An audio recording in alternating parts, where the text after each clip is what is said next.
Hello, and today I want to share with you my Thai crab cakes recipe, sometimes known as Thai fish cakes. Now, from the outset, I want to make it clear this is my version of it.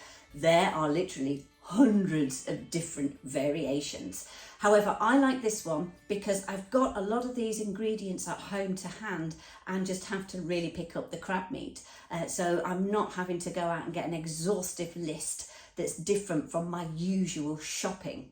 You tend to find some of the traditional Thai ones will have things like lemongrass in, ginger in, and nam pla fish sauce, which I tend to have a couple of those in, but I don't tend to have a lot of lemongrass in sometimes. So then that can be a headache going and finding that.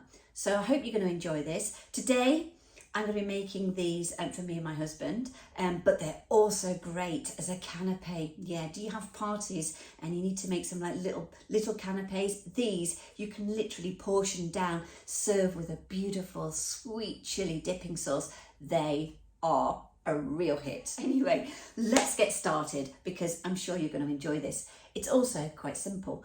First of all, I'm going to pop in 5 spring onions, sometimes known as scallions in other countries. So I'm going to just stick those in there, and I've just finely chopped those. Then I'm going to be adding some chilli. I'm going to add basically 1 chilli, de-seeded and finely chopped. You could go for 2 or more. What do you like in heat? My husband, if you've watched any of my other videos, he's not a heat monster. So you choose, you decide how hot you want these crab cakes, but I'm just going with 1 that's been finely chopped and de-seeded. That will just give a sort of fairly sort of medium heat and hopefully won't blow his head off and he won't be moaning at me because we don't want moaning. The next thing I want to add is some fresh coriander, and I've just chopped that up. Now, don't worry if you can't get fresh coriander. You could maybe use some dried coriander if that's more suitable for your budget, or just leave it out, or maybe substitute for something like parsley. Also, I'm going to add in a tablespoon of ready-made mayonnaise in there. That really just helps to bind it all. So stick that in. And also a garlic clove. I've already put them into my garlic crusher there. I love this garlic crusher. It's one of my favourites. It's really, really good. Gets more garlic out than any of the other ones I've ever known. You know, and you've also got this lovely little bit at the end there where it's got prongs, so it pushes it out, makes it nice and easy for cleaning, which is an absolute godsend. So in that goes.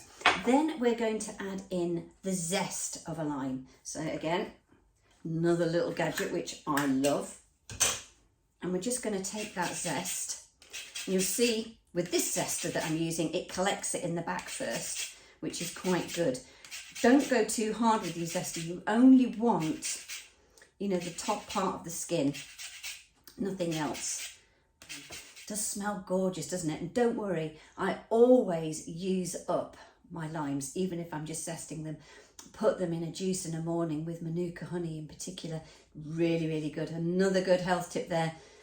Lime, squeeze it, or lemon if you've got that. Manuka honey, a couple of teaspoons of that. Hot water, very good for you. Certainly, and especially if you've got a cold, by the way, or flu, or that other horrible disease doing the rounds. So in that goes. Stick that in there. You see it all collected, it all really useful. And then we're going to have 1 beaten egg. I'm using a large today. Now, you just want to mix that round first and get it combined. As you can see there, it's just a basic sort of sloppy mixture. So no food processor or anything else sort of needing to be used for this.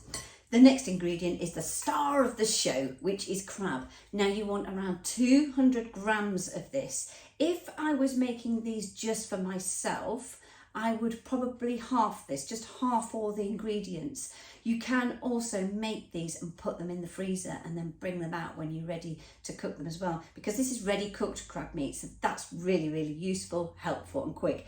I'm using half brown crab and half white crab. You can just use total white, total brown, your preference. Anyway, we're going to get that in. And the reason why I do this last is simply because I don't want to make it mushy. So I'm just sort of going to use that stirring and turning action just to make sure that all that wet ingredient is added in, and then you've got all your chilies and things sort of evenly stirred into the dish. The last thing my husband would want is a whole crab cake filled with chilies. Yeah, wouldn't be his favourite friend. Why he's got, because he does actually quite like a warm curry sometimes. He's a funny one. Aren't you, my love, if you're watching? Anyway, as you can see, that's all combined. The next thing is we're going to be using these panko breadcrumbs.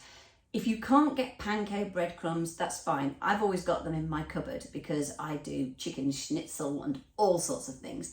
What's the difference between panko and ordinary breadcrumbs is that panko go really crispy, and I mean super crispy, delicious when you're frying them off. So we're going to be doing that in a minute. I just want to add one more thing actually. We're just going to pop just a tiny bit of salt and pepper in. Just give it another quick mix round.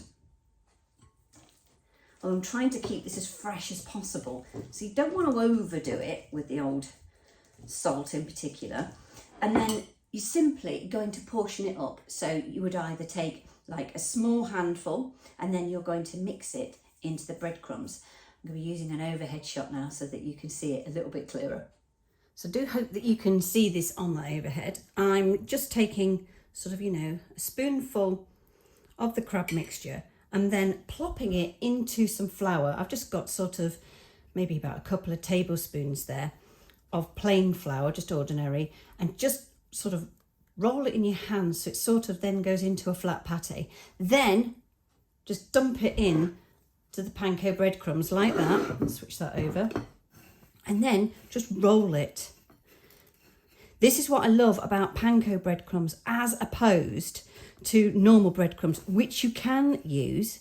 There's no problem with it. It's just that the mixture will hold so much better. And then what you're going to do is just transfer it onto a side plate like that. Then all you're going to do is repeat all that until the mixture has finished.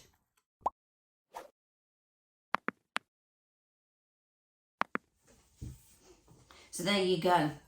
I had a nice jolly time there making a dirty mess with my old hands, but it is a little bit sticky. It is a little bit of a wet mixture to actually handle and deal with, but just go with it. And now you are going to leave these to sort of chill out. When they are chilled in the fridge for around about a couple of hours, they will make frying an awful lot easier. So to fry off the crab cakes, what you're going to need is just a real light coating of oil. And you see there? Make sure you've got a good pan as well, because you do need to make sure it's really quite non-stick, or else they will just stick to the bottom. So make sure it's on like a medium heat as well. We don't want it too ferocious, but we really want to start getting those crab cakes off crispy. Then what you're going to do is you're just going to pop them in. The other thing is do not overfill your pan with them, because what happens is if you put all the crab cakes in the pan, all it does is make them go soggy and soft. That's not what you want.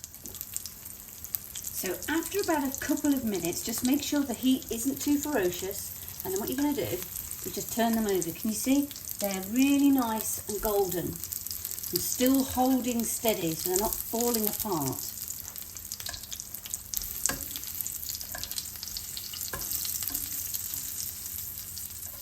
And flip them over again.